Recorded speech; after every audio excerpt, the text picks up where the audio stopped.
इस इमेज को देखें। इन काले कोट वालों को जब भी हम देखते हैं तो हम यही कहते हैं कि ये तो वकील साहब है, यानी लॉयर है।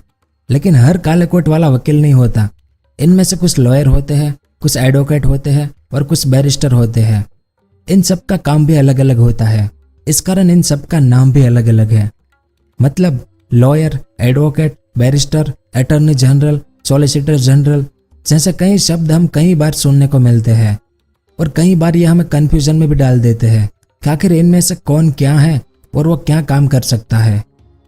तो आज के इस वीडियो में हम इसी के बारे में विस्तार से जानेंगे कि lawyer, advocate, barrister, attorney general, solicitor general, advocate general, senior advocate किसे कहते हैं, इन सब का क्या क्या मतलब होता है, इन सब का क्या क्या काम होता है और ये क्या क्या काम कर सकते हैं। और महात्मा गांधी जी कौन थे, एक एडवोकेट या बैरिस्टर, ये सब और इसके अलावा और भी बहुत कुछ जानने को मिलेगा आपको इस वीडियो में। तो वीडियो के अंत तक हमारे साथ बने रहिए। तो सबसे पहले हम बात करेंगे लॉयर यानी वकील के बारे में। इस इमेज को देखें। बेसिकली लॉयर हम उस व्यक्ति को कहते हैं जिसने लॉ की पढ़ाई की हो और लॉ के क्षेत्र में डिग्री को हासिल की हो। यानी जिस व्यक्ति ने अपने 3 साल के LLB या 5 साल के LLB कोर्स को पूरा कर लिया है, ऐसे में वो लॉयर की उपाधि हासिल कर सकता है। मतलब लॉयर बनने के लिए LLB यानी कि विधि स्नातक की डिग्री होना जरूरी है। विधि स्नातक यानी कि कानून के जानकार को हम लॉयर और अपनी भाषा में हम उसे वकील कहते हैं, जो इस तरह के ड्रेस पहनते हैं। अब लोगों के मन में ये सवाल उठता है कि क्या लॉयर किसी क्लाइंट को कोर्ट में रिप्रेजेंट कर सकता है। दरअसल कोई लॉयर अपने किसी भी क्लाइंट को कोर्ट में रिप्रेजेंट नहीं कर सकता और ना ही उसके किसी मुद्दे पर कोर्ट में जाकर बहस कर सकता है। यानी कि लॉयर किसी के अधिकार के लिए नहीं लड़ सकता। एक लॉयर का काम होता है कि वो अपने क्लाइंट को लीगल एडवाइस दे सकता है और उनके लिए सभी लीगल डॉक्यूमेंट तैयार करके दे सकता है। और जब एक लॉयर अपने BCI यानी कि बार काउंसिल ऑफ इंडिया के एग्जाम को पास कर लेता है और बार काउंसिल का सर्टिफिकेट हासिल कर लेता है, तो ऐसे में वो खुद को बार काउंसिल में एनरोल करके एडवोकेट की उपाधि हासिल कर सकता है, जिसके बाद वो कोर्ट में अपने क्लाइंट का पक्ष भी रख सकता है। तो अब बात करते हैं बैरिस्टर किसे कहते हैं। इस इमेज को देखें। ये बैरिस्टर का ड्रेस है। बैरिस्टर शब्द उन लोगों के लिए यूज किया जाता है जिन्होंने अपनी कानून की पढ़ाई को इंग्लैंड में पूरा किया हो। मतलब जो लोग लॉ की डिग्री भारत से लेते हैं उन्हें हम लॉयर कहते हैं और वहीं जो इंग्लैंड से लॉ पढ़कर आए हैं उन्हें हम बैरिस्टर कहते हैं। दोनों का मतलब एक ही होता है और लॉयर की तरह बैरिस्टर भी किसी क्लाइंट को कोर्ट में रिप्रेजेंट नहीं कर सकता है। इसे हम इसी तरह से समझते हैं कि महात्मा गांधी कानून की पढ़ाई के लिए इंग्लैंड गए और फिर वहां से बैरिस्टर बनकर भारत लौटे थे। अगर इन्होंने भारत में पढ़ाई की होती तो इन्हें लॉयर कहा जाता। अब बात करते हैं कि एडवोकेट यानी अधिवक्ता किसे कहते हैं। इस इमेज को देखें। एडवोकेट का ड्रेस कोड है। एडवोकेट को हम अपनी भाषा में अधिवक्ता कहते हैं। अधिवक्ता का मतलब होता है आधिकारिक वक्ता, जिसके पास कानूनी तौर पर यह अधिकार होता है कि वो अपने क्लाइंट की तरफ से कोर्ट में उसका पक्ष रख सकता है और उसके समर्थन के लिए कोर्ट में बहस भी कर सकता है। एडवोकेट वो इंसान होता है जिसने लॉ की डिग्री पास कर ली है और वो बार काउंसिल में एनरोल हो चुका है। एडवोकेट के पास कोर्ट में प्रैक्टिस करने का लाइसेंस होता है, जिसके बाद वो कोर्ट में अपने किसी क्लाइंट का पक्ष रख सकता है। इस तरह हर एडवोकेट एक लॉयर हो सकता है, लेकिन हर लॉयर एडवोकेट नहीं हो सकता।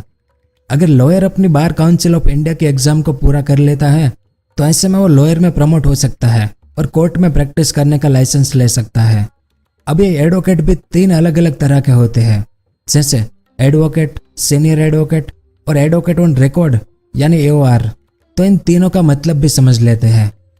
जिसमें एडवोकेट के बारे में तो हमने समझा, जो बार काउंसिल में एनरोल होता है और जिसके पास कोर्ट में प्रैक्टिस करने का लाइसेंस होता है, साथ ही यह किसी के पक्ष में बहस भी कर सकता है। दूसरा सीनियर एडवोकेट यानी एडवोकेट जनरल या वरिष्ठ अधिवक्ता।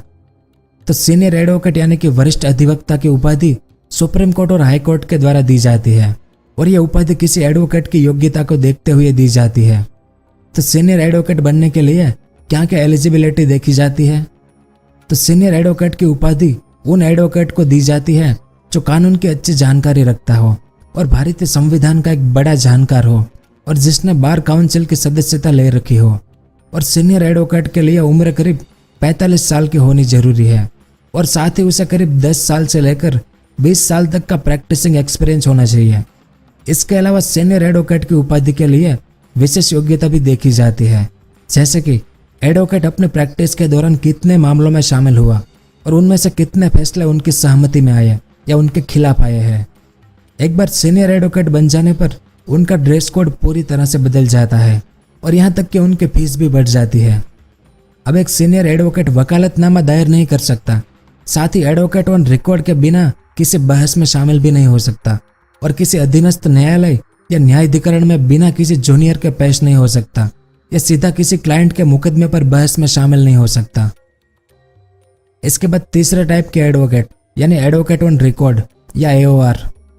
जैसा कि हम जानते हैं कि सभी न्यायालय के अपने कुछ रूल्स होते हैं, ऐसे में एडवोकेट ऑन रिकॉर्ड में नामांकित एडवोकेट ही सुप्रीम कोर्ट यानी कि उच्चतम न्यायालय में वकालतनामा दायर कर सकते हैं या किसी प्रकार का रिकॉर्ड पेश कर सकते हैं और ये एडवोकेट किसी पार्टी या क्लाइंट की तरफ से भी सुप्रीम कोर्ट में पेश हो सकते हैं। एडवोकेट ऑन रिकॉर्ड की उपाधि के लिए सुप्रीम कोर्ट की विशेष एग्जाम को पास करना जरूरी है।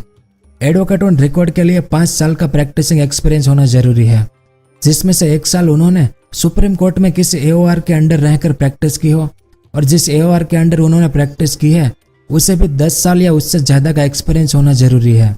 इसके बाद इन्हें एडवोकेट ऑन रिकॉर्ड का पद मिलता है। तो इतने तरह के एडवोकेट होते हैं। इसके अलावा कुछ और भी शब्द हैं जिनमें लोगों को कन्फ्यूजन होता है, जैसे एडवोकेट जनरल, अटॉर्नी जनरल और सॉलिसिटर जनरल। तो इसके बारे में भी जान लेते हैं। तो सबसे पहले एडवोकेट जनरल यानी महाधिवक्ता के बारे में जानते हैं। किसी राज्य के सबसे बड़े लॉ ऑफिसर को एडवोकेट जनरल कहते हैं। भारतीय संविधान के सेक्शन 165 के अनुसार सिर्फ स्टेट गवर्नर ही एडवोकेट जनरल को अपॉइंट कर सकता है। एडवोकेट जनरल स्टेट गवर्नमेंट को लीगल एडवाइस देने का काम करता है और साथ ही ये कोर्ट में स्टेट के पक्ष को रिप्रेजेंट भी कर सकते हैं। इसके अलावा एडवोकेट जनरल को विधानसभा और विधान परिषद की कार्रवाई में बोलने और सदन में बहस करने का भी अधिकार है।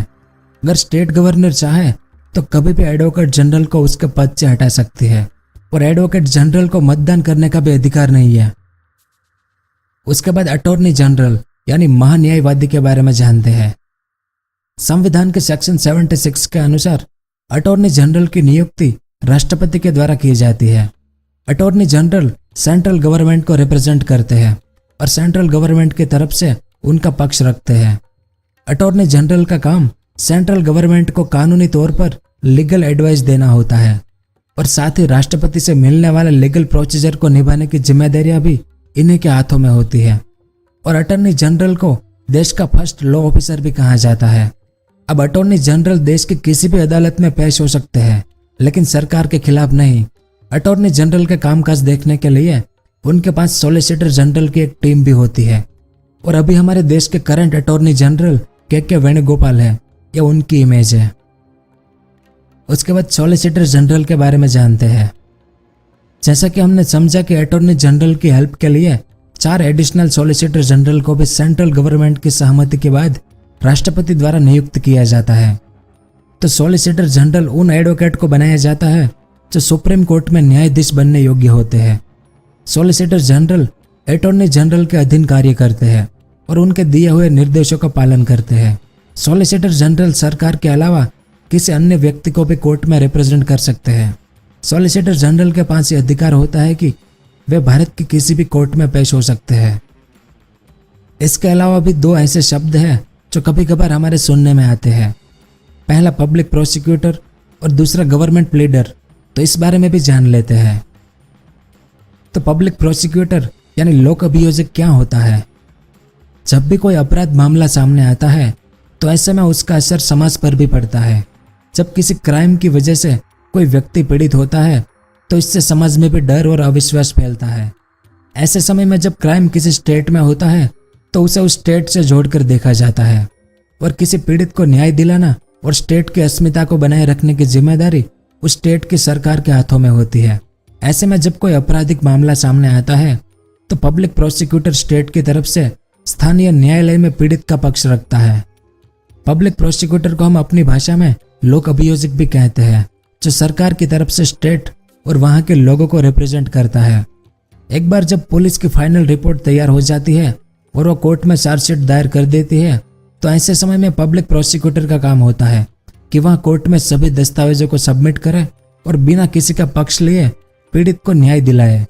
और लोक अभियोजक के लिए लॉ की डिग्री और बीसीआई में रजिस्ट्रेशन होना जरूरी है। दूसरा, गवर्नमेंट प्लीडर यानी सरकारी अभिवाचक किसे कहते हैं? तो जहां एक तरफ पब्लिक प्रोसिक्यूटर स्टेट की तरफ से क्रिमिनल केसेस को देखते हैं, वहीं गवर्नमेंट प्लीडर यानी कि अभिवाचक सिविल केसेस में स्टेट की तरफ से पेश होते हैं। इन्हें हम गवर्नमेंट प्लीडर कहते हैं। तो ये थे अलग अलग काले कोट वाले वकीलों का मतलब। उम्मीद है आपको कुछ जानने को मिला होगा। अगर वीडियो पसंद आया हो तो इसे एक लाइक जरूर करें। पूरा वीडियो देखने के लिए आपका बहुत बहुत धन्यवाद। अगर आपको इस तरह के इन्फॉर्मेटिव वीडियो देखना पसंद है तो हमारे इस चैनल को सब्सक्राइब करें और हमारी नई वीडियो सबसे पहले देखने के लिए इस बेल आइकन को भी जरूर